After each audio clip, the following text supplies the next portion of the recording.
Hello everybody, my name is Will from You Know Nothing and welcome back to another video. The Season 7 finale is coming. Let's break it down and see what's going to happen. But before we go into it, I just want to give my Twitter a quick shout out. So follow me on Twitter at YouKnowNothingYT if you want more Game of Thrones memes in your life. But let's get into it. I'm going to play you the preview trailer and I'll be back with you in a second.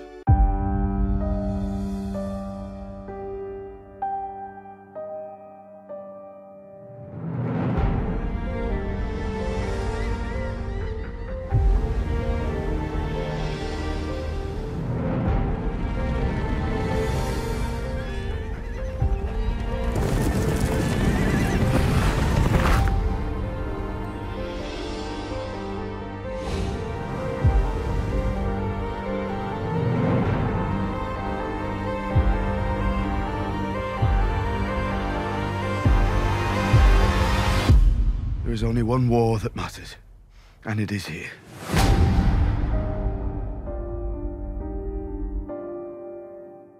So, Season 7, Episode 7, the finale of the season, is called The Dragon and the Wolf. It's going to be 79 minutes long, which is going to be the longest Game of Thrones episode so far, so hopefully good things are coming from it. So in previous seasons, they've called episodes based on the animals that are the sigils of the houses. For example, in Season 1, they called an episode The Wolf and the Lion, which is about Ned Stark and Jaime Lannister. They've called an episode The Lion and the Rose, which was when Joffrey the Lion got married to Marjorie. And this one, The Dragon and the Wolf, who could that be about? Two of the main characters in this episode, Daenerys and Jon Snow. So at the end of the last episode, they were kind of getting it on a little bit in the boat, and I wouldn't be surprised if it goes further and a baby is possibly made, possibly not made, depending on what happens with Daenerys. We know that she thinks that she can't have another baby. However, I've got an inkling that it could still happen, and these two are going to get together. But I think that's going to happen before they find out that they're actually related to each other. So the Dragon and the Wolf could actually have another meaning. Like with a lot of the titles for Game of Thrones, they like to have a couple of meanings that are explained throughout the episode. A couple of episodes ago, Gilly found a scroll that said that Rhaegar Targaryen annulled his marriage with Elia Martell and got married to Lyanna Stark. So Rhaegar Targaryen, another dragon, Lyanna Stark, another wolf. Hopefully we'll get a flashback, probably from Bran, either at the tourney of Harrenhal, where Rhaegar gave his flowers to Lyanna Stark, or with them actually getting married. So with Gilly mentioning it a few episodes ago and the Tower of Joy scene being in the last season, they don't usually bring stuff up like that unless it gets explained.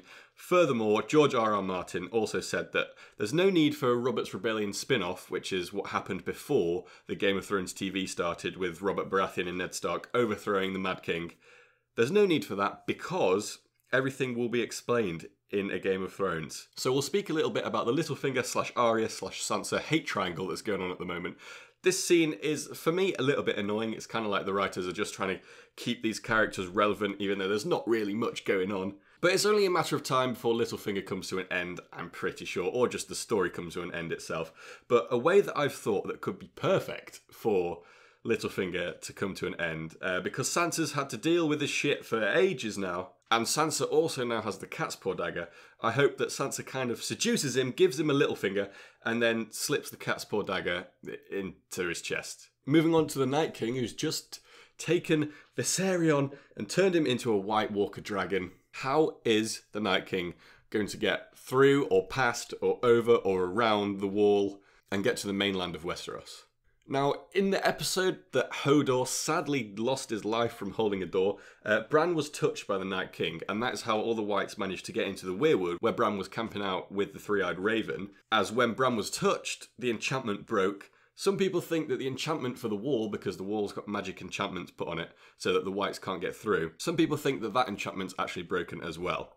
And seeing as the last episode, the Hound and all the squad brought a White through the wall, and it seems to still be alive to me. Possibly the enchantment is broke, but I don't think visually it'll be that cool if they just walk through the wall. I reckon if they try and burn down the wall with the new Viserion Ice Dragon, that'll be cool. But even if the Night King can get over the wall himself, he still needs to get his army through. So how's he going to do that? Fingers crossed it's going to be in a cool way. So the main dialogue, the main story for most of the main characters that are alive in the show today is going to happen in King's Landing in this episode, specifically in the Dragon Pit. So we have Jon Snow, Cersei Lannister, Euron Greyjoy, Tyrion, Jaime, possibly Daenerys coming through. I'll speak about that in a second. All meeting up at the Dragon Pit in King's Landing to discuss what is happening in the world. So a quick note, if you don't know what the Dragon Pit is, it's been in King's Landing for ages now. It's where the Targaryens used to keep their dragons. However, it's not been used in 100 or so years. But this is going to be the first time that so many of the main characters are going to be in the same place at the same time. And I'm really, really looking forward to some of the dialogue that they're going to have in this episode, because in the past few episodes, some of the dialogues that's been happening, especially between Tormund and Hound in the last episode, has been really, really comedic. Hopefully they'll have some one-liners in this as well. So we have the Unsullied and the Dothraki waiting outside King's Landing. I assume this isn't to start a war. I assume this is just to show the force that they have behind them. In case Cersei tries to do a little sneaky little trick or harm Daenerys or Jon or whatever, they're there to be like, right, if anything happens, we're going to siege King's Landing and it's all going to go down. So in the preview trailer, they don't actually show Daenerys being there at first. I have a feeling that she'll probably fly in on a dragon later on just to like show how amazing and cool she is and try and scare Cersei a little bit. Or they've kept her at home at Dragonstone just for safety. But I don't think Daenerys would say yes to that. I think she'd be like, no, I'm coming as well. So the Hound, I think, will be with them as well, because he's the one that's mainly been carrying the white that they're going to show to Cersei to prove that the White Walkers exist. And for seasons now, they've been teasing the Clegane Bowl, which is the Hound and the Mountain having a huge fight, which I think would be really good to watch, but I don't think it's actually going to happen. So with all these characters being in one place and Cersei being the bitch that she is, I don't think that she's just going to willingly sit there and speak pleasantly to them, because she's not the type of person that organises a tea party without trying to get something out of it. So what trick is she going to pull? I don't know. Let me know in the comments if you've got any good ideas. And she's actually going to be meeting Tyrion for the first time in a while as well, who she absolutely despises. So I kind of have a feeling she's just going to completely ignore him or try and pull some deceitful trick on him, and someone is going to meet their end. I have no idea, but this episode is going to be absolutely amazing. I hope you're all hyped for it as much as I am. I've got some theory videos that will hopefully be coming out in the next few days, so if you've got any ideas for theory videos I could do, let me know in the comments as well. Subscribe if you're new, like the video, show all your support, and yeah, I'll see you all on my next video. Thank you very much, everybody.